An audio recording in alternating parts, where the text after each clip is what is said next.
You know, we all remember the late, great Henry Termeer, the Dutch entrepreneur who blazed biotech trails at Genzyme.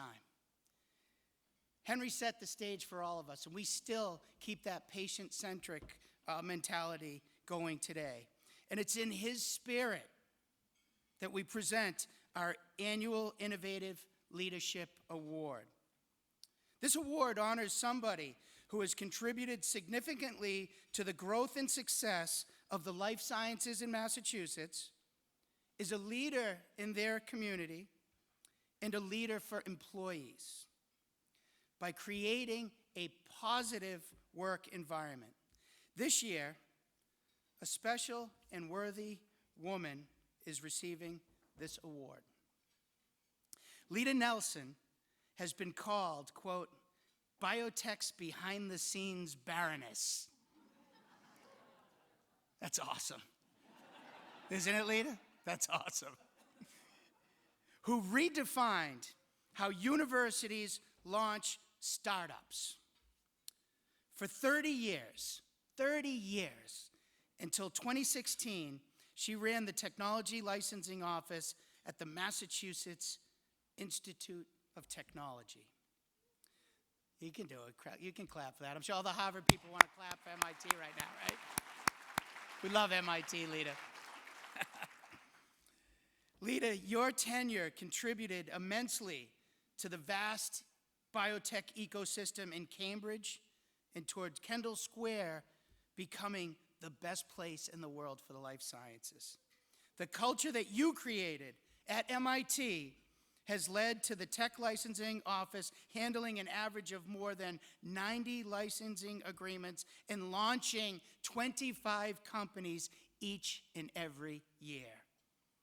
Before Bill Belichick created what we call the Patriots way, you knew I had to get it in there, didn't I? All you people visiting Boston, welcome to Titletown. We're good at sports too. Had to get it in, not on the script. Before Belichick created the Patriots way for what the rest of the NFL has tried to emulate, Lita, you created the MIT way. And universities everywhere have been inspired to emulate your approach. But more importantly, you exemplify the MassBio mission of patients first, with your focus on impact, not income. It means the best science leaves the lab and makes a real impact on patient lives around the world. And now, Lita, it's our pleasure to present you with MassBio's 2019 Henry A. Termeer Innovative Leadership Award. How about joining me on the stage?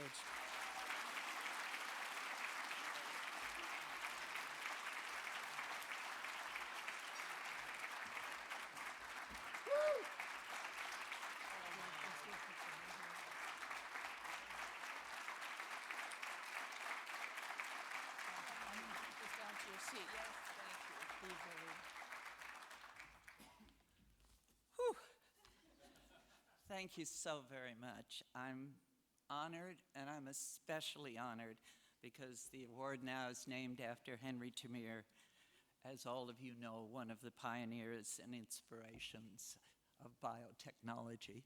I knew Henry over many years. I was privileged to know him, and I am overwhelmed with this award. So I was asked to give a short talk on anything I felt like. Well, during my 30-year tenure in the MIT TLO, I was visited literally by hundreds of people from throughout the US and around the world, from governments, universities, regional development organizations, and they all wanted to know how to turn their university research into the economic development that was flourishing in Kendall Square. What was the magic ingredient? What was the magic sauce? As we'll see, there's no single magic ingredient. The sauce is a complex ragout with many interacting ingredients that together make the whole greater than the sum of the parts. A few of you are old enough to remember Kendall Square in 1960, which is when I came as an undergraduate to MIT. It was the dying remnant of when Cambridge had been a major industrial center of the United States. In 1960, the industrial part was occupied by a few small factories, decaying buildings, old warehouses, and people making things like rubber products, metal fasteners, foodstuffs, etc. My husband, who captained the MIT sailing team, said that you could tell which way the wind was blowing on the Charles, whether you smelled soap or chocolate or the sweet smell of the Necco factory.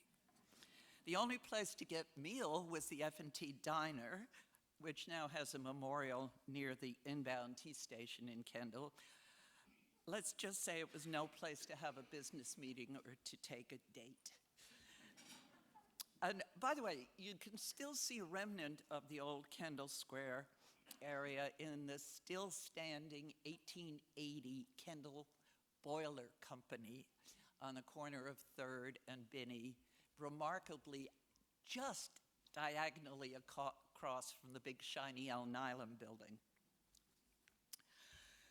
Change began a long time ago with a new focus on entrepreneurship based on basic research and science. The end of World War II and Vannevar Bush report led to massive increases in federal funding of basic research.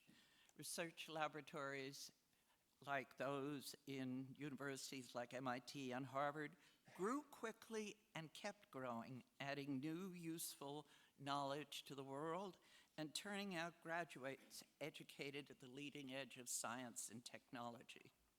And with a massive increase in funding from the NIH, hospital research laboratories grew apace.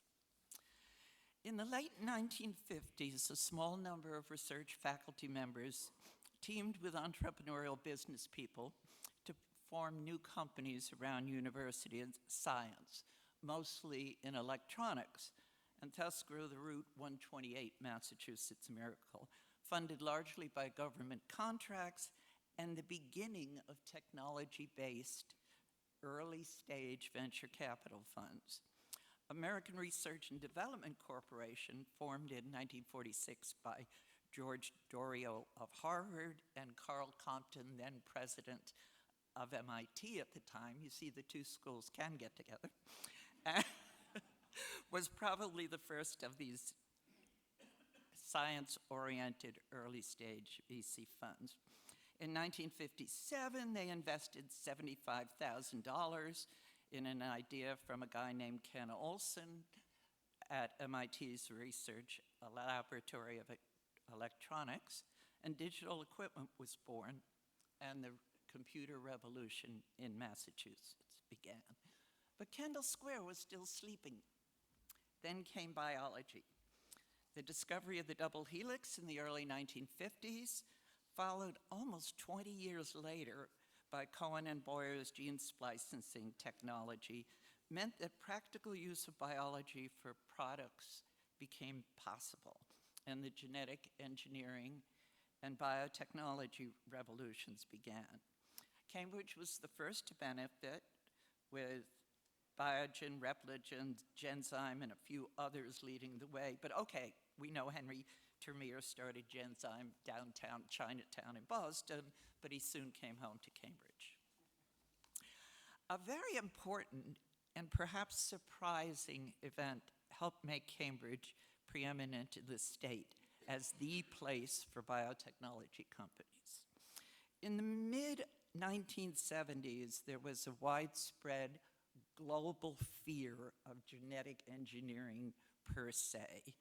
And the Cambridge people worried that the bug that ate Cambridge would emerge from MIT's laboratories. To calm those fears, Mayor Vellucci assembled a team of leading scientists and others to draft regulations regarding the use of recombinant technologies in the city. So the Cambridge Recombinant DNA Technology Ordinance was passed in 1977, quite early in the game. I was involved in a little biotechnology company not too long after that, and what we found was that the rules were straightforward. And if you followed, permission came to open your laboratories came quite quickly. As a result, at least in part because of this intelligent regulation, the vast majority of new Massachusetts technology startups in the 1980s and 90s opened in Cambridge.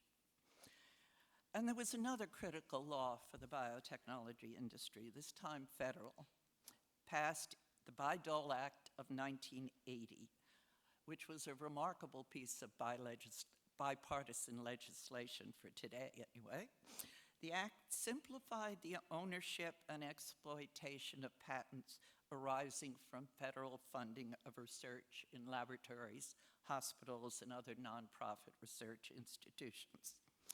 The Bayh-Dole allowed transfer of the title to such patents to the university itself and allowed the universities to grant licenses to the patents and to collect royalties, with a fraction of any royalties to be paid to inventors, thus providing some financial incentive to both the universities and the researchers. And again, the regulations were simple, straightforward, and for those of us in the tech transfer world have been trying to persuade for the 30 years following that it ain't broke, don't fix it.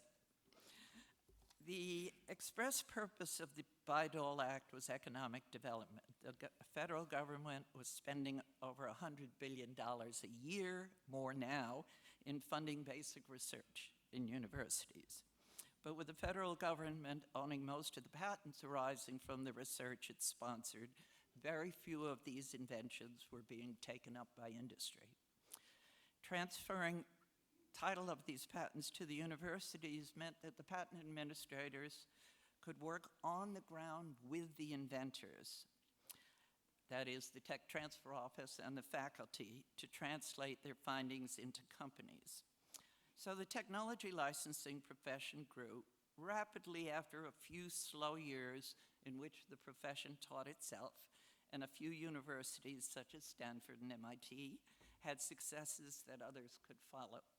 A recent survey now by the Association of University Technology Managers showed results from 200 US research universities and hospitals had granted in 1 year alone 6,300 licenses and helped start up over 1,000 new licensed companies that year.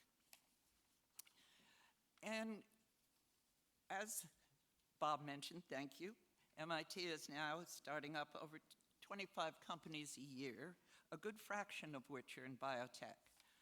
Quite a large number of the companies here had their origins from research and licenses from Harvard, MIT, and the dozens of other universities and research hospitals concentrated in the region. So success attracted more and in turn built the infrastructure around it. When MIT licensed its first biotech in the late 1980s, biotech companies, the founding venture capital came primarily from New York or California. The few early stage VC firms in the region at the time did not invest in biotechnology and would tell you that. But early investments in biotech success soon led to new local venture firms and big established firms like Venrock, et cetera, starting to open offices in Massachusetts. And of course, by now, there are dozens of VCs in the company, around. Real estate companies responded to the opportunities. They were willing to rent short-term leases to Fly-By-Night Biotech Incorporated. And the old warehouses became brick office buildings with then the big pharmaceutical companies moved in. Many of you may not know that as of 30 years ago approximately, there was not a single major pharmaceutical company in Massachusetts, or even with offices in Massachusetts. And look at it now. Big companies moved in, beginning opening offices and laboratories to be close, as you know, to the source of their new products, to fill their pipelines from the biotech community.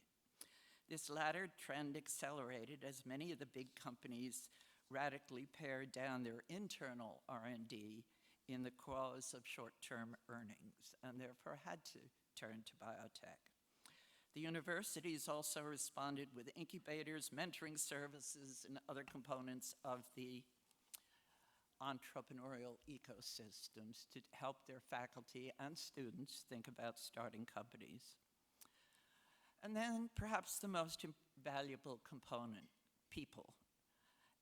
Everywhere in the world that I've been invited to go, where local governments and universities want to accelerate biotech entrepreneurship, usually in the cause of economic development, the scarcest resource is not money, but talented managers, experienced entrepreneurs who can start new companies, manage science towards product development, and raise capital for it. The density of biotech in Massachusetts means that we're growing our own scarce resource. Scientists and lower-level managers in the many companies of the region gain experience, insight, and personal connections in small, growing companies that then qualify them to become the next generation of CEOs. Essentially, clusters feed themselves. And finally, let us not forget the strength of networking. Cambridge and Boston Biotech, as you know, is one of the most dense clusters anywhere. There are hundreds of opportunities to get to know each other, like the gathering here and the many others held by the Mass Biotech Council. And the people understand that it's important to network, that knowing each other is part of our strength. So everyone knows everyone after a while, and parenthetically, don't misbehave, they'll all know. More seriously, ideas are exchanged, new ideas are catalyzed, and resources can readily be found if you have a strong proposal. So the magic sauce that built Kendall Square is a complex, interactive mixture that's been thoroughly simmered and stirred by talented people over many decades now. It's the envy of the world, and I'm very grateful and proud to have been a small part of it. Thank you.